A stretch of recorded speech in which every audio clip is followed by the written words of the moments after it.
Gujarat assembly election. Gujarat चुनाव को लेकर हलचल। आज अमित शाह बीजेपी ग्रुप के साथ कर सकते हैं अहम मीटिंग। इससे पहले दिल्ली में पीएम आवास पर भी बीजेपी की अहम बैठक हुई थी। इसमें पीएम नरेंद्र मोदी, गृह मंत्री अमित शाह, गुजरात के सीएम भूपेंद्र पटेल मौजूद रहे थे। गुजरात विधानसभा को लेकर किसी भी दिन घोषणा हो सकती है। चुनाव आयोग ने शुक्रवार 14 अक्टूबर को ही हिमाचल प्रदेश विधानसभा चुनाव की तारीख की घोषणा की थी। उम्मीद है कि गुजरात के चुनाव की तारीख जल्द ही ऐलान की जा सकती है। चुनाव को लेकर सभी दल तैयारी में जुटे हुए हैं।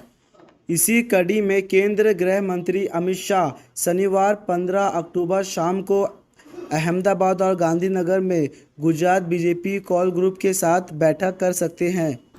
इससे पहले शुक्रवार शाम को भी दिल्ली में बीजेपी की अहम बैठक हुई थी। प्रधानमंत्री आवास पर हुई इस बैठक में पीएम मोदी के साथ केंद्रीय मंत्री अमित शाह, गुजरात के मुख्यमंत्री भूपेंद्र पटेल, गुजरात बीजेपी के चीफ सीआर पटेल समेत कई नेता मौजूद रहे थे। सूत्रों के मुताबिक इस बैठक में भी गुजरात चुनाव को लेकर चर्चा की गई थी। बैठक के दौरान पीएम नरेंद्र मोदी गुजरात दौरे को लेकर भी चर्चा हुई है। बीजेपी में बैठक का दौर जारी। एबीपी न्यूज़ के करीबी सूत्रों ने यह भी खुलासा किया कि गुजरात चुनाव में जिन मापदंडों के आधार पर टिकट दी जाएगी उनके बारे में चर्चा भी बैठक के एंड का हिस्सा थी। इसके साथ ही कई अन्य मुद्दे पर भी चर्चा हुई, जिनमें अब तक के राज्य के चुनाव में जिन मुद्दों का दबदबा रहा है और जिन मुद्दों को पार्टी इस बार विधानसभा चुनाव से पहले अभियान में उठाने की योजना बना रही है। पीएम मोदी जाएंगे गुजरात दौरे पर। सूत्रों ने यह भी कहा कि सरकार की नीतियां और उनके सकारात्मक प्रभाव का विश्लेषण भी बैठक के एजेंडे में से एक था। पीएम मोदी का 18 और 19 अक्टूबर को गुजरात के दौरे करने का कार्यक्रम है। बीजेपी के सामने इस बार कांग्रेस के साथ साथ आम आदमी पार्टी एक बड़ी चुनौती के रूप में मैदान में है। बीजेपी को 2017 में मिली थी बड़ी जीत।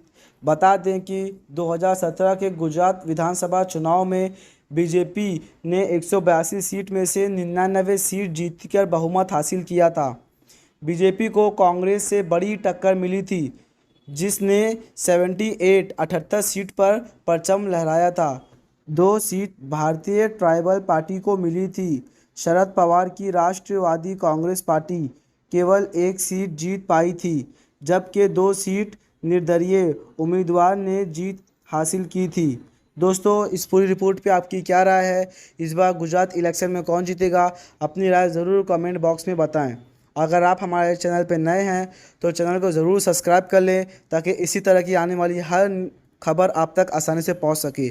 Thanks for watching my channel.